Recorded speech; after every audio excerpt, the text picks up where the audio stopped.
किसने कहा था कि मरियम मेरा इतनी बार नाम लेती है कि उसका कहीं हस्बैंड ना नाराज हो जाए? ये घटिया जुमलेबाजी किसने की थी? चले मरियम नवाज को छोड़ दें, वो आपकी पॉलिटिकल ओपोनेंट है, आपको डर लगता है उससे। आप मुझे सिर्फ ये बताएं, आजकल उनकी सारी तकारीर मेरे खिलाफ होती हैं, तो मुझे पता है कि उनको वो क्या सोच रहे हैं। तो ये जो ऑनरेबल जज ज़ेबा के बारे में गुफ्तगू की थी इस फितना ने, वो क्या था? ललकारा जलसे में खड़े होकर कहा कि तुम्हें भी हम नहीं छोड़ेंगे। क्या क्या अल्फाज इस्तेमाल किए? नहीं छोड़ेंगे, आपके खिलाफ भी हम एक्शन लेंगे। जज ज़ेबा नाम भी लिया और उनको कल उसके अंदर माफ़ी मिल गई। तो बात यह है कि अतर मिनल्ला साहब की मैं बहुत इज़्ज़त करती हूँ, एहतराम करती हूँ एज अ जज भी।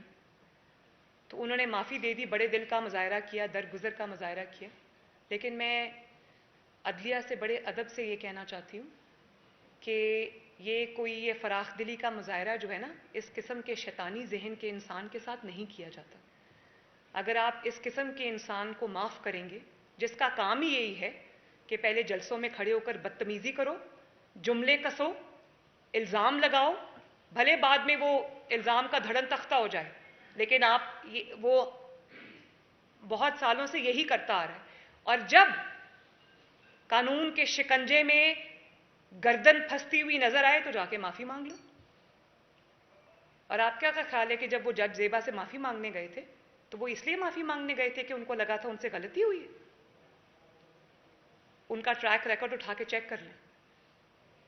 वो जज ज़ेबा साहिबा से माफ़ी मांगने इसलिए गए थे कि उनको पता था कि अगर मैंने ये माफ़ी नहीं मांगी तो मैं डिस्क्वालीफाई हो जाऊंगा, मैं तौहीन अदालत में डिस्क्वालीफाई हो जाऊंगा। तो ये माफ़ी उन्होंने अपनी जान बचाने के लिए मांगी। और जज ज़ेबा साहिबा की जो तौहीन हुई है, उसकी कभी माफ़ी देने से पहले जज ज़ेबा साहिबा से पूछा कि इसको माफ़ी मिलनी चाहिए या नहीं मिलनी चाहिए? क्या आपको अंदाज़ा है कि ऐसे शख्स को जब माफ़ी मिलती है तो आप किस चीज़ को फ़रोग दे रहे हैं पाकिस्तान में? फिर अब किसके मुंह पे फिल्टर लगा होगा? कोई भी जलसे में खड़ा होकर उठ के किसी खातून को गाली दे, डराए, धमकाए, झूठा इल्ज़ाम लगाए, बुली करे और उसके बाद जाके माफ़ी मांग आएगा, फिर सबको माफ़ी देनी पड़ेगी। फिर तलाल चौधरी साहब को, जिन्होंने कुछ नहीं किया, उनको भी माफ़ी देनी पड़ेगी। फिर जो दानियाल अजीज़ साहब है, उन्होंने भी कुछ नहीं किया, उनको भी माफ़ी देनी पड़ेगी। फिर निहाल हाशमी साहब को भी माफ़ी देनी पड़ेगी। और उनको माफ़ी मिलनी भी चाहिए क्योंकि उन्होंने कुछ नहीं किया, वो सियासी लोग हैं। इस शैतान को आपने माफ़ी दी तो इसका मतलब है कि आइंदा ये यही करेगा। वो और ज़्यादा इनबोल्डन हुआ है आज। उसको पता है कि जो चाहे कर लो, बाद में जाके माफ़ी मांग लो।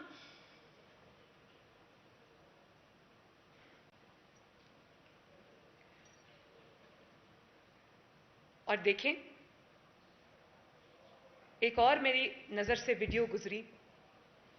ये ARY को वो एंकर हैं शायद मारिया मेमन, उनको इंटरव्यू दे रहे थे। और आप ये अंदाज़ा लगाएं इस शख्स का, मुझे वो अल्फाज नहीं मिलते, आप अंदाज़ा लगाएं। कहता वो, उसने कहा वो साइफ़र कहाँ है, कॉपी जो साइफ़र की, वो तो मैं गुम हो गई मुझसे। अंदाज़ा लगाएं आप, साइफ़र गुम हो गया मुझसे। वो साइफ़र कोई वो हीरे की अंगूठी के लेन देन का तो वो रिकॉर्ड नहीं था ना जो तुमने गुम कर दिया, तो कोई बात नहीं। या वो साइफ़र जो तुमने डॉलर्स लिए हैं फॉरेन फंडिंग केस में, ये वो तो नहीं था ना, ये पाकिस्तान की अमानत थी। मुझे ये बताएं कि पाकिस्तान की 75 साल की तारीख में कितने साइफ़र्स आए होंगे पाकिस्तान को? लाखों आए होंगे। आज तक कोई साइफ़र गायब हुआ है कहीं? वो साइफ़र, बात ये नहीं है कि वो साइफ़र कहाँ गया, गायब हो गया, उसकी कॉपी वहाँ पड़ी हुई है, नहीं पड़ी हुई। इल्ज़ाम ये नहीं है, वो भी एक बहुत बड़ा इल्ज़ाम है कि आपने एक रियासत की दस्तावेज़ को आपने गायब किया, वो भी इल्ज़ाम है। और ये मैं नहीं कह रही कि वो गुम गया, मैं नहीं कह रही है, ये इमरान खान, फितना खान खुद अपने इंटरव्यू में कह रहे हैं कि वो मुझसे गुम हो गई। इल्ज़ाम जो संगीन नौयत का इल्ज़ाम है वो ये नहीं, वो इससे भी ज़्यादा संगीन है। उसका गुम होना भी संगीन है, लेकिन उससे ज़्यादा संगीन बात यह कि आपने जालसाजी की उस साइफ़र के अंदर। आपने मिनट्स ऑफ द मीटिंग तब्दील किए, आपने जीरो, जिसमें कोई साजिश का ना जिक्र था, ना साजिश का कोई अता पता था, आपने उसके ऊपर साजिश बिल्ड कर दी। ये होता है जब आप एक खिलंडरे को, तलंगे को लाकर आप बिठा देते हैं प्राइम मिनिस्टर्स ऑफिस में कि खेलो 22 करोड़ की तकदीर से। और आप जानते हैं कि अब फॉरेन ऑफिस के जो लोग हैं वो क्या कहते हैं, प्राइम मिनिस्टर क्या कहते हैं? अब जो बैनुल-अक़वामी दुनिया है, इंटरनेशनल वर्ल्ड है, दुनिया के ममालिक है, वो पाकिस्तान को साइफर भेजने से आज डर रहे हैं कि उनको पता नहीं है। वो कहते हैं कि हमें ये पता नहीं है कि इस साइफर के साथ क्या होगा, इसके मिनट्स तब्दील करके इसको साजिश बना दिया जाएगा।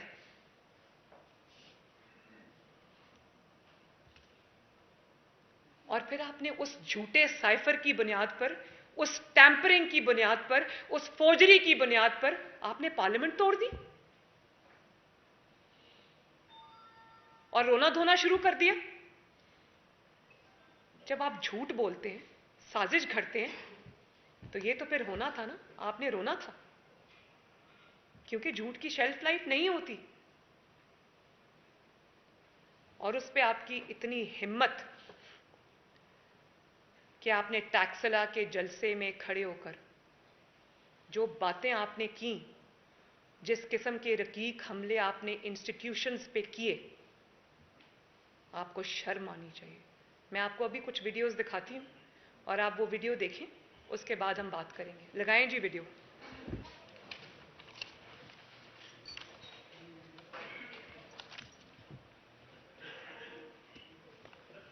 आवाज ऊंचा करें प्लीज, प्लीज आवाज ऊंची करें। इसको रीप्ले करें, ये गोल्डन अल्फाज है, जरा रीप्ले करें प्लीज। जनरल बाजवा ने जिस तरह इस हुकूमत की मुश्किल वक्त में मदद की, जिस तरह उसने हमारे साथ, मैं ये कहना चाहता हूँ, हमारे साथ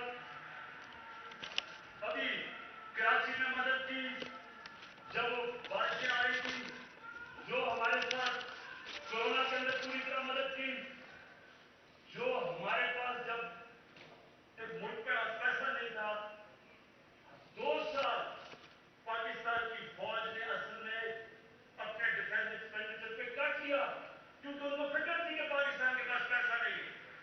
कभी ऐसा पहले नहीं हुआ। हर जगह सारी मेरी फॉरेन पॉलिसी तो आज पाकिस्तान की फौज और जनरल बाजवा हमारे साथ खड़े रहे हैं। अगला लगाएं जरा। मेरे ख्याल में जो जनरल बाजवा है, ये सबसे ज्यादा न्यूट्रल और प्रो डेमोक्रेटिक जनरल है।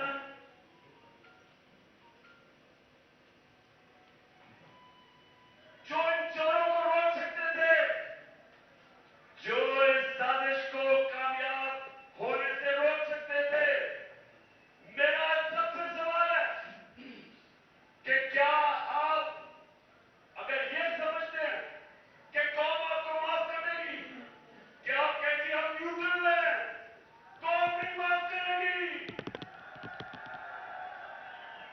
टैक्सला, क्या आप माफ करेंगे उन लोगों को जिन्होंने डाकुओं को आने दिया?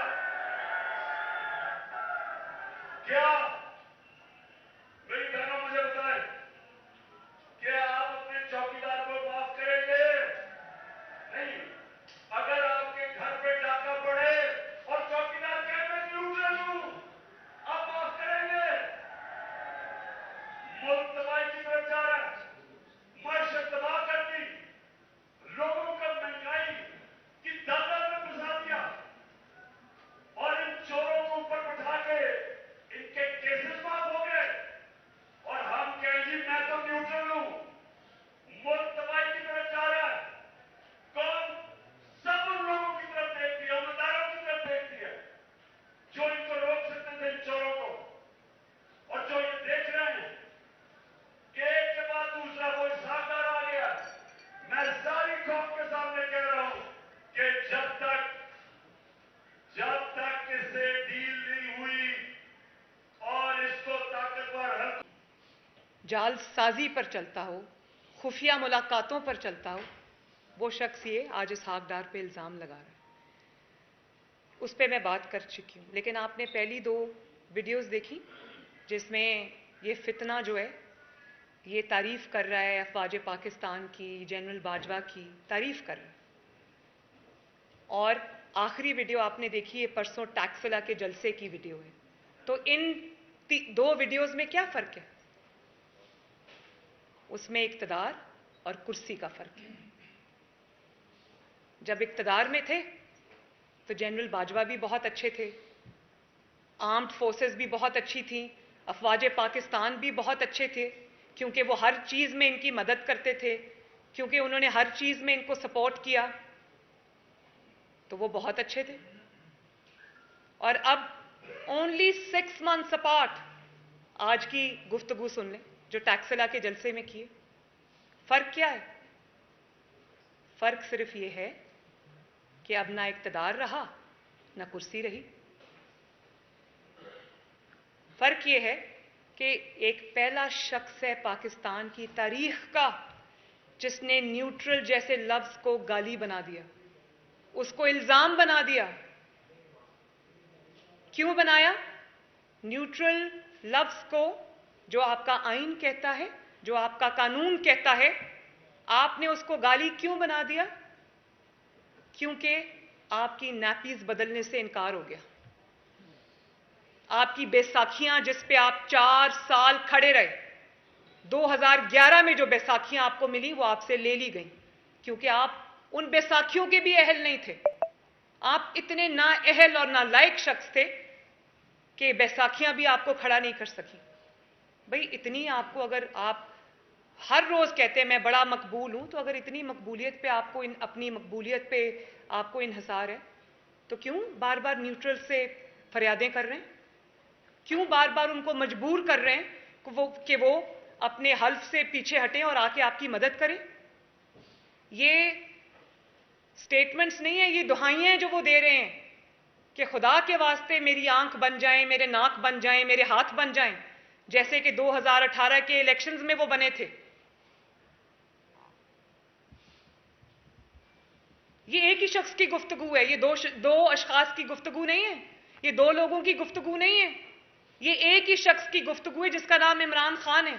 फर्क सिर्फ ये है कि जब तारीफें थी तो वो इक्तदार में था, जब अटैक्स कर रहा है तो वो इक्तदार से बाहर आ गया। ये है इस शख्स की हकीकत। आज इसको इक्तदार में वापस डाल दे तो ये तारीफें करनी शुरू कर देगा। आप इसकी नैपीज बदलना शुरू करें तो ये तारीफें करनी शुरू कर देगा। आप इसके मुखालिफिन को उठा उठा के कंटेनर्स में बंद करें, उनके ऊपर झूठी मुकदमे बनाएं, उनको इंतखाबी मैदान से बाहर करें तो ये तारीफें शुरू कर देगा। आप इनके नाक बन जाएं, आंख बन जाएं, हाथ बन जाएं, उस हाथों से लोगों को मारें, इसके मुखालिफिन को मारें और ये इसके लिए मैदान खाली करें तो ये आपकी तारीफें करेगा। और वो शख्स जो रात को ऐवान सदर के अंदर खुफिया मुलाकातें करता है, एनआरओ मांगता है, जब एनआरओ नहीं मिलता तो बाहर खड़े होकर जलसे में बदतमीजी शुरू कर देता है। और आप ये देखें कि तनकीद अगर जायज़ हो, किसी दायरे में हो, तमीज़ के दायरे में हो, इशू बेस्ड हो, तो मुझे उस तनकीद से इख्तलाफ नहीं है। लेकिन आप सिर्फ ये देखें कि वो क्या तालीम दे रहे हैं। वो ये कह रहे हैं कि क्या तुम इन चौकीदारों को छोड़ दोगे, क्या तुम इंस्टीट्यूशंस को छोड़ दोगे? मतलब वो चौकीदार जो है, अगर वो वतन की जो बॉर्डर्स हैं उनकी हिफाजत छोड़ के वो बनी गाला की हिफाजत करना शुरू कर दे तो फिर चौकीदार ठीक है? बनी गाला में हीरों की हिफाजत करना शुरू कर दें। इतने ऑनेस्ट ऑफिसर्स को आपने सिर्फ इसलिए बाहर निकाल दिया क्योंकि उन्होंने ये कहा था कि आपकी जो वाइफ है पिंकी पीरनी साहिबा जो है बतौर प्राइम मिनिस्टर आपके ऑफिस में उन्होंने जाके कहा था कि वो हीरो के हार रिश्वत में ले रही है, तो आपने उनको वहां से निकाल दिया। और जब आपको एनआरओ नहीं मिलता तो आप इस तरह से रोना धोना शुरू कर देते हैं, बदतमीजी शुरू कर देते हैं। और आप तालीम क्या दे रहे हैं?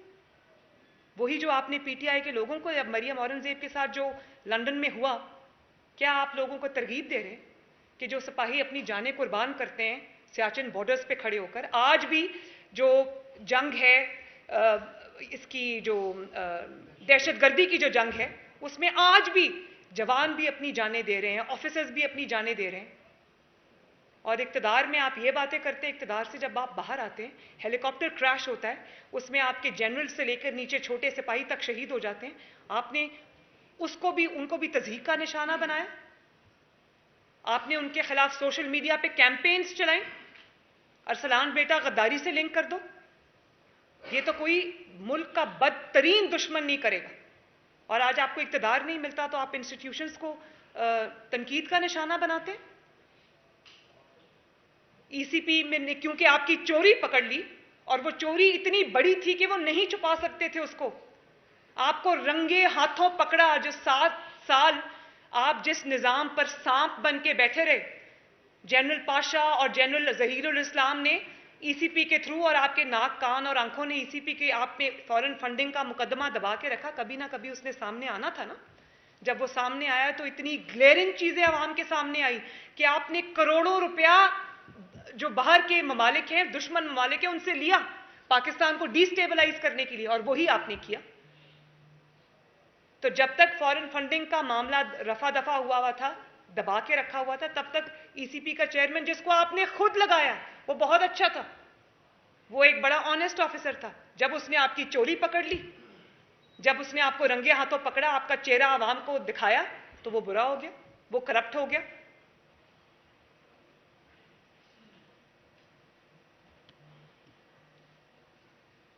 तो आपको मेरा ख्याल है कि वो वाले न्यूट्रल्स चाहिए जो वोट ऑफ कॉन्फिडेंस आपको लेके देते, जो आपके मेंबर्स को मजबूर करते कि वो इमरान को ही वोट दें, जो जब सेनेट में इलेक्शन हो या कहीं और भी इलेक्शन हो या वोटिंग हो, वो पकड़ पकड़ के आपके मेंबर्स को और मुखालिफिन के अपोनेंट्स को लेकर आएं और कहें कि वोट डालो जबरदस्ती। आप किस बात के लिए रो रहे हैं? जो तुम्हारे मुकदमात पर, तुम्हारे जराइम पर, तुम्हारे कसूर पर पर्दा डाले, वो ऑनेस्ट है, वो ठीक है। और जो तुम्हें रंगे हाथों पकड़े, तुम्हें एक्सपोज करे, वो करप्ट भी है, वो गलत भी है, उसके गिरबान को भी पकड़ना है। तो मुझे इस बात का शदीद अफसोस हुआ है कि आप सोचें, जब इसने जो बदतमीजी की है टैक्सला के जलसे में, जहां इसने कहा है कि क्या आप उन चौकीदारों को माफ कर देंगे, मेरी बहनें माफ कर देंगी, तो वो जो सियाचिन में खड़ा सुन रहा है, जब उस तक ये बात पहुंचेगी, जो सरहदों की हिफाजत पे मेरे भाई और बेटे खड़े हैं, जब उन तक ये बात पहुंचेगी, तो उनको क्या पैगाम मिलेगा, उनके दिल पर क्या गुजरेगी? हर चीज को आपने अपनी घटिया सियासत की नजर करना है, तो आपको शर्म आनी चाहिए। इशू पे बात करें, हम सब सुनेंगे, लेकिन ये रोना धोना जो है ना कि मुझे मेरी नैपीज क्यों नहीं बदल रहे, मुझे क्यों नहीं सपोर्ट कर रहे, मेरे क्रचेस क्यों नहीं बन रहे, मेरी बैसाखियां क्यों नहीं बन रहे, मुझे इक्तदार क्यों नहीं लेके दे रहे। इक्तदार कोई लॉलीपॉप है जो उठा के आपके हाथ में दे देंगे? जी 1 मिनट उस्मान, आप बात करें, मैं देती हूँ, मैं आ रही हूँ। आरिफ, मैं देती हूँ।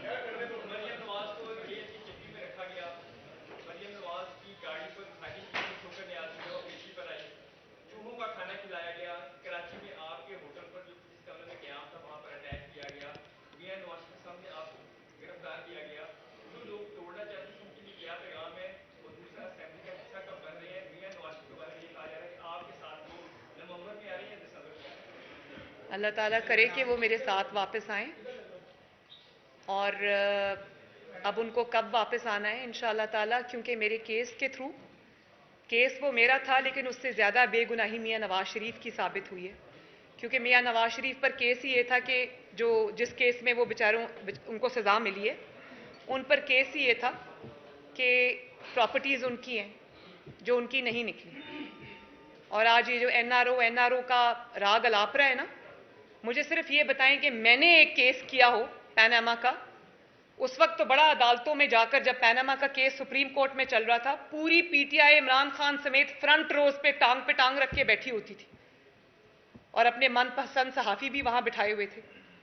तो उस वक्त तो जाके रोज केस सुनते थे। अगर आपके पास आज कोई सबूत होता, मैंने इमरान पे कोई केस किया होता, तो मैं तो, जब जज बार बार सबूत मांगते रहे, तो मैं तो जाके कहती कि ये जज साहब, ये है सबूत, पकड़े, सजा दें।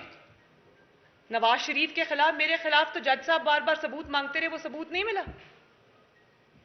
और पैनामा केस वो केस था जब इमरान प्राइम मिनिस्टर था 2018 में, इन्हीं जस्टिस अतर में नल्ला ने और जस्टिस गुल औरंगजेब साहब ने वो केस उड़ा के रख दिया था पैनामा का। अभी इमरान प्राइम मिनिस्टर था, उन्होंने कहा ये केस बनता ही नहीं है, तभी तो जमानत मिली थी।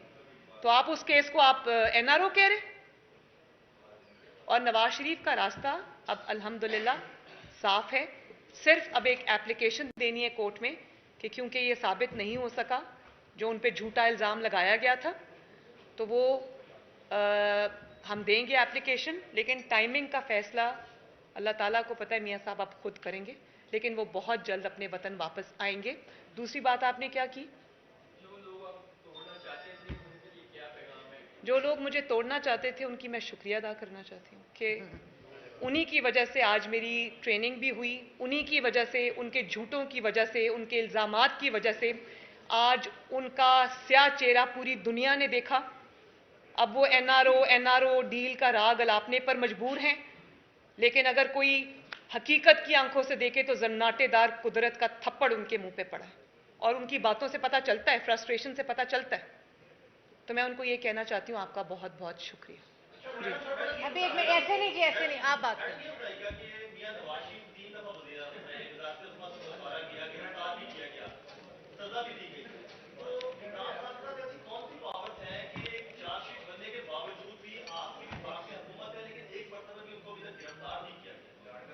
देखिए मेरी बात सुने, नहीं मैं लाडला वाडला कुछ नहीं।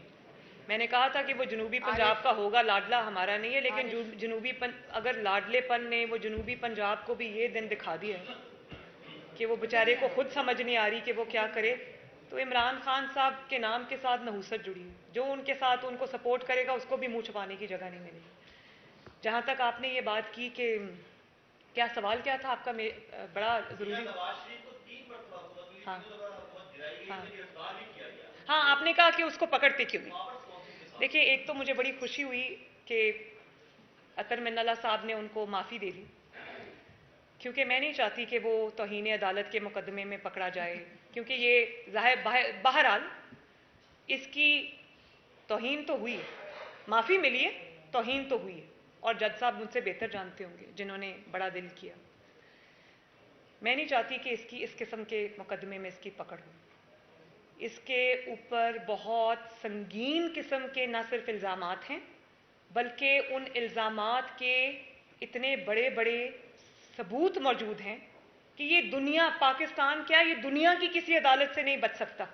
फॉरेन फंडिंग केस आप ले लें, इस पर साबित हुआ कि इसने पाकिस्तान की दुश्मन ताकतों से पैसा लिया।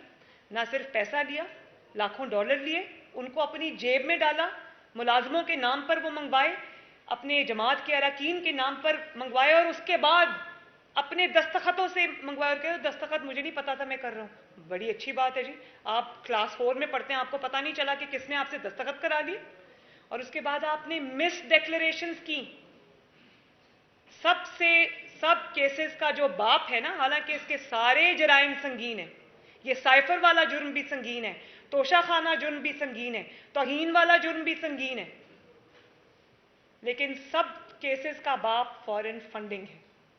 फॉरेन फंडिंग केस को अगर आप देखें तो वो ये साइफर के साथ भी लिंक होता है, क्योंकि फॉरेन फंडिंग पकड़कर, डॉलर पकड़कर आपने मुल्क के साथ वो किया जो दुश्मन करना चाहते थे, और दुश्मनों ने खुद नहीं किया, इमरान के थ्रू किया, इस फितने के थ्रू किया। इसका काम ही फितना फैलाना है। तो इसके ऊपर बहुत बड़ा केस है फॉरेन फंडिंग का। तोशाखाना केस में आप आ जाएं, क्या इसने घड़ियां नहीं ली, क्या घड़ियां बेची नहीं? और आप ये देखें कि पहले घड़ियां बेच दी, उनका पैसा जेब में डाल लिया, उसके बाद कहीं जा डिक्लेयर भी नहीं किया, झूठ बोला उसके बारे में भी। तो कोई भी इसका मुकदमा आप उठा के देख लें, सियासी बुनियाद पर इसका कोई मुकदमा नहीं बना। सियासी बुनियादों पर इसको रिलीफ जरूर मिल रहा है, सजा नहीं मिली अभी तक। और अगर इस मुल्क में आइन और कानून नाम की चीज है तो फिर कानून के जो हाथ हैं वो इसके गिरेबान से अब ज्यादा दूर नहीं। और मेरी जिद्दोजहदी इस बात पर होगी कि इसको पकड़ा जाए, इसको भी पता चले कि यहां पर किस भाव बिकती है। जी आरिफ,